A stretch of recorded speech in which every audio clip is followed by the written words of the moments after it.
Hej och välkomna! Jag heter Patrik Buttiger och idag ska vi prata om subtraktion och det är då del 2. Och vi kommer prata om hur man gör subtraktioner med växlingar. Och vi kommer titta lite på hur en subtraktion med växling eller lån som det ibland också kallas för. Det kan hända att jag av misstag brukar säga, eller att jag av misstag kommer att säga lån också. Under den här presentationen, men kommer ihåg att det handlar om växling då, att man växlar neråt. Och vi kommer titta lite på hur man använder växlingarna i subtraktion och hur man löser eller hur vi kommer lösa eller hur vi löser en uppgift i subtraktion med hjälp av uppställning med växlingar i då. Och precis som vanligt så har jag förberett lite tal. Som finns där. Vi börjar precis som vi normalt gör med lite enklare tal. Så vi tar talet 15.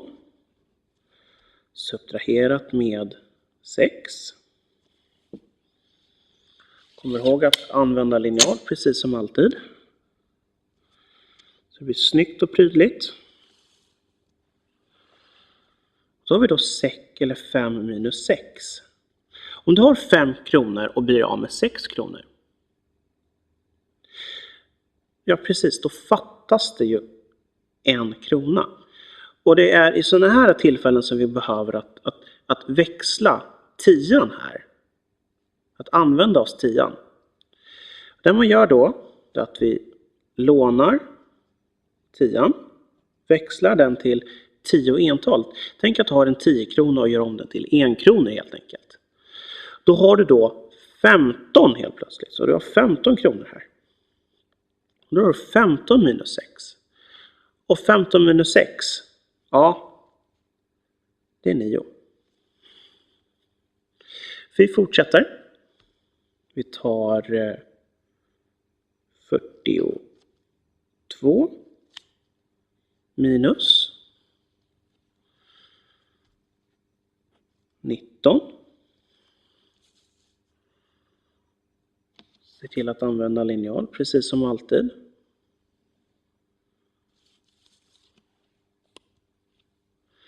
Då har vi då 2 kronor och ska bli av med 9 kronor. Och precis som ovan här så kommer vi behöva låna ifrån 4 som har värdet 40. Så vi tar en av de 10. Då har vi då 12. 12 minus 9. Ja, det är 3.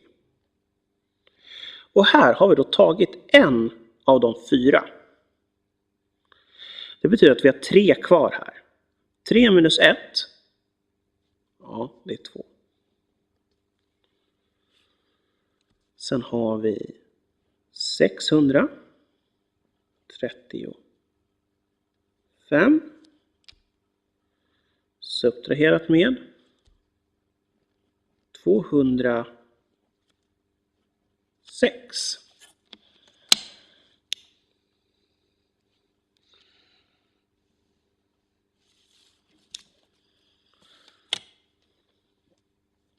Du har 5 kronor och ska bli av med 6 kronor. Ja, det fattas en. Vad gör vi då? Jo, precis som innan så lånar vi ifrån det föregående talet. Från talet innan. Så vi tar en ifrån 3 där, ifrån 30. En av de 10 och växlar till talet innan. Då har vi då 15 minus 6. Och vad är 15 minus 6? Jo, det är 9. Du har tagit en av 3 där. 3 minus 1, det är 2. Du ska ta 2 och ta bort 0. Har du fortfarande 2. Och sen då 6 minus 2. Ja, det är 4. Har vi då sista talet här. 2044. Subtraherat med 1528. Och nu eftersom jag har skrivit talen så nära varandra så tänker jag faktiskt bara förtydliga med att dela upp dem en liten linje emellan. Hade jag gjort det här i boken så hade jag haft mycket mer avstånd. Men med tanke på att jag har kameran så pass zoomat som jag har så vill jag inte sprida ut det så mycket mer. Vi börjar precis som vanligt med minsta talet. Du har 4 kronor och ska bli av med 8. Ja, precis som innan så får vi låna.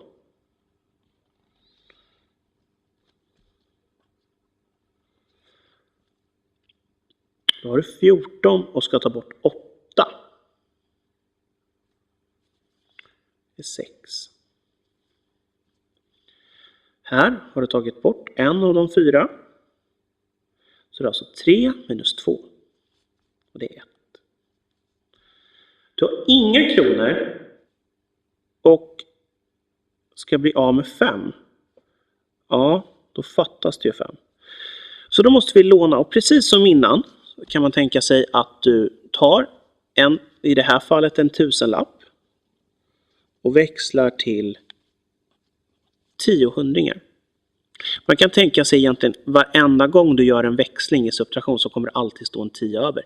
Eftersom vi jobbar i ett 10, eller eftersom vårt räknesystem som vi jobbar med har basen 10. Men det kan vi väl prata om en annan gång istället. Och då har vi då 10 här uppe. För 0 plus 10, ja, det är 10. 10 minus 5. Det är 5. Du har en 2 här. Du tar en av dem. Alltså 2 minus 1 och det är 1. Sen tar du 1 minus 1. Och det är 0.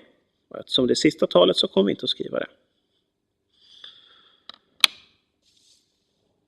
Och precis som vanligt så har jag förberett lite tal till er. Som jag vill ha att ni läser i lugn och ro. Och när ni känner er redo, eller om ni bara vill hänga kvar och få svaren på direkten, så kör vi helt enkelt. Ni som vill, tryck på paus nu. Ni andra, vi fortsätter helt enkelt. Så, jag ska bara kolla att det ser bra ut i kameran först.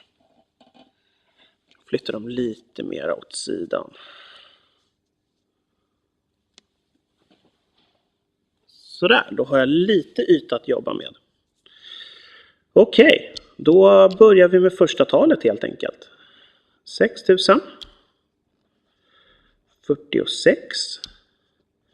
Subtraherat med 2237.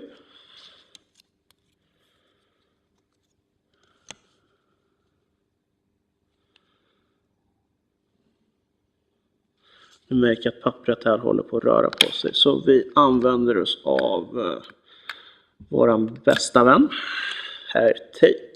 Eller herr eller fru Tejp. Så där ska se att det ser bra ut. Det gör det. Så vi kör. Du har 6 kronor. Ska bli av med 7. Stämmer. Du måste låna. Då har du då 16. Och ska bli av med 7. Och det är ju självklart 9. Du har lånat en ifrån 4 där. Det betyder att det var en 3 där nu. Och 3 minus 3, det är 0. Du har 0 kronor, ska bli av med 2. Du måste låna. Det betyder att du har 10 kronor, ska bli av med 2. Du har kvar 8. Här har du 5, ska bli av med 2. Och det är 3. Vi fortsätter i rasttempo. 5264. Subtraherat med 3059.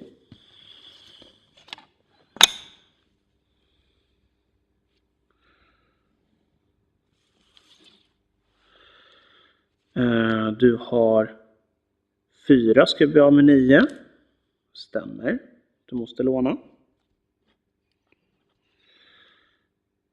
4 plus 10 är 14. 14 minus 9. Det är 5. Du har tagit bort en ifrån den sexan nu. Eller växlat ner en ifrån sexan där. Det betyder att du har 5 där. 5 minus 5. Ja, det är 0. Nästa. Du har 2 och ska bli av med 0. Enkelt. Du har 2 kvar. Och slutligen 5 och ska du bli av med 3. Ja, det är också 2. Sen har vi sista talet. Vi kör det här borta tycker jag. 7105 subtraherat med 5276.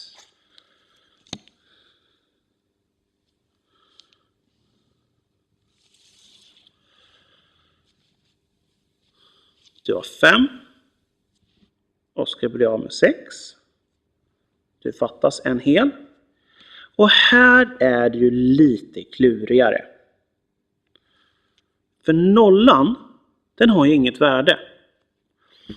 Så det vi gör här, som vi också kommer gå in på mera i nästa presentation om subtraktion, är att man får låna från det första eller talet innan det. Så här blir det då inte från nollan utan först ifrån 100-talet här. Inte från 10-talet utan från 100-talet. Och sen får man då låna ifrån de 10 som är kvar där. Så man vill tänka sig, man kan tänka så här istället. Att du tar en 100 kronorsedel, växlar den till 10 och tar en av de 10 och gör dem till 1 kronor. Till 10 stycken 1 kronor då, självklart. Då har du 10 plus 5, det är 15. 15 minus 6, ja, det är 9. Och hur mycket har du kvar här då? Jo, 9 stycken. 9 minus 7. Och det är 2. Och här då? Ja, den här är bara klurig. Nu har du ju ingenting kvar där alls. Det var 0. Och ska bli av med 2. Det som händer är ju självklart att då får du låna från talet innan också. 10 subtraherat med 2. Ja, det är 8. Och då har du slutligen 6 subtraherat med 5. Det är 1. Hoppas, tungan funkar inte ikväll. Hoppas att denna presentation har varit behjälplig och hoppas att det går bra nu när ni kommer jobba med subtraktionen. Och lycka till och så ses vi nästa gång. Ha det så bra. Hej då!